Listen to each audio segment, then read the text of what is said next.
ಸದುಪಯೋಗ ಪಡಿಸ್ಕೊಳ್ಬೇಕೋ ಬೇಡವೋ? ಅವ್ರ ಜ್ಞಾನವನ್ನ ಸದುಪಯೋಗ ಪಡಿಸ್ಕೊಳ್ಬೇಕೋ ಬೇಡವೋ? ಯಾರ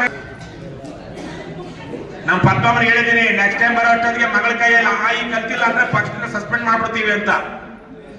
ಓದು ಬರ ಬರಲ್ಲ, ಎಷ್ಟು ಓಡಾಟ ಮಾಡ್ತಾರೆ ಇವರೆಲ್ಲ. ಓದು ಬರ ಬಂದಿದ್ರು ಎಷ್ಟು ಬಿಡ್ತಾ ಇದ್ರ? ಇಂದಿರಾ ಗಾಂಧಿಗೆ ಚಾಲೆಂಜ್ ಮಾಡ್ತಾ ಇದ್ರು. ಎಲ್ರು ದಯವಿಟ್ಟು ಪೆನ್ನು ಪೇಪರ್ ಹಿಡ್ಕೊಳ್ಳಿ, ಅವರು ಏನ್ ಹೇಳ್ತಾರೆ ಕೇಳಿಸ್ಕೊಳ್ಳಿ. ಆಮೇಲೆ ನಿಮ್ ಸಂಶಯಗಳಿದ್ರೆ ಹೇಳಿ. ಅವರು ಅಡ್ವೊಕೇಟ್ ಆನಂದ್ ಹತ್ರ ಏನೋ ನಿಮ್ ಸಮಸ್ಯೆಗಳೇನಾದ್ರು ಇದ್ರೆ ಕೇಳಿದ್ದೀರಾ?